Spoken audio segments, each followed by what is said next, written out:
Bonjour Loïc, de l'étude du champ Géné à service. Ravi de te retrouver Et également, pour ce nouveau numéro. Alors du coup aujourd'hui on va être un petit peu plus dans la légèreté. On va parler des idées reçues sur nos ancêtres.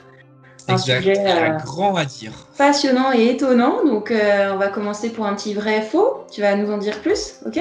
C'est ça. Allez, c'est parti. Alors première question que je vais te poser. Est-ce que nos ancêtres avaient une espérance de vie moins importante que la nôtre? C'est relatif, mais c'est plutôt faux. Puisqu'au final, il faut enlever les guerres Hmm. qui font mourir des hommes au combat. Il faut enlever les femmes qui meurent en couche.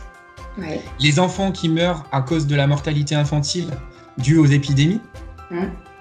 Les accidents du travail, parce qu'il n'y avait pas les mêmes normes qu'aujourd'hui. Ouais, Si on enlève ça, l'espérance de vie est pratiquement la même que celle d'aujourd'hui. Ok, donc effectivement, c'est pas forcément la vision qu'on a, mais C'est là, ça. tu viens de nous donner des éléments.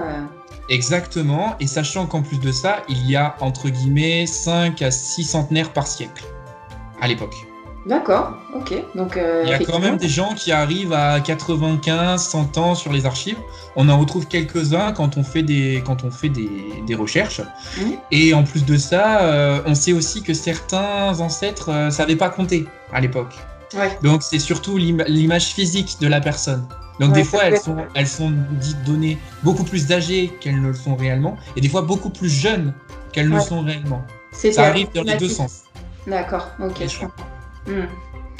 Alors, une autre question pour toi. Là, du coup, on va parler un petit peu de la condition de la femme et de la période de la Révolution. Alors, on aurait tendance à imaginer que les femmes avaient peut-être une vie plus dure ou une place pas forcément plus facile qu'aujourd'hui. Qu'est-ce que tu peux nous... Vrai ou faux? Qu'est-ce que tu peux nous dire là-dessus?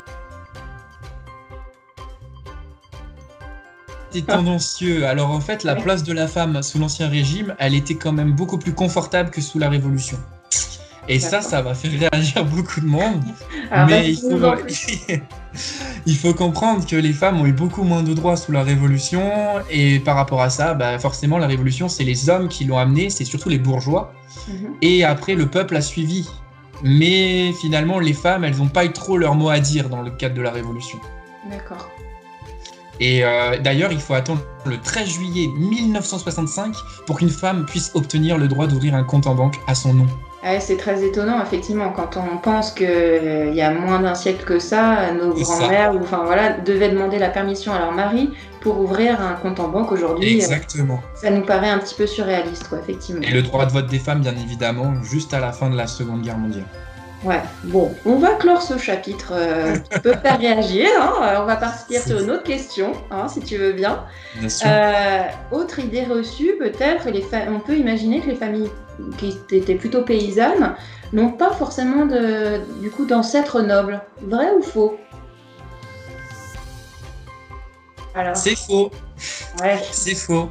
En fait, chaque famille paysanne peut avoir des racines nobles du fait que il y a eu à un moment donné des mini-révolutions avant la Grande Révolution.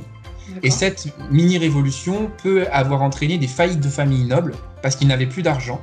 Et dans ce cas-là, ils donnaient leurs filles nobles à se marier à un riche laboureur. Bon, certes, c'est pas le petit paysan pauvre du coin, c'est un laboureur donc qui a des terres, qui a des possessions. Mais en se mariant avec ce laboureur, elle perd son titre de noblesse et sa descendance devient roturière. D'accord, ce qui effectivement mélange C'est les ça. familles et... D'accord. Exactement. Donc, on peut très bien avoir des ancêtres paysans qui ont une ascendance noble, ce qui est mon cas d'ailleurs. Donc ne pas hésiter à remonter dans sa généalogie Oui, pour à surtout la les femmes. recherche. Surtout les femmes. Tout n'est pas perdu, hein. On peut C'est encore ça. trouver des ancêtres nobles C'est dans nos ça. Et limites, qui c'est c'est ça. un trésor Faut pas caché perdre dans un espoir. château.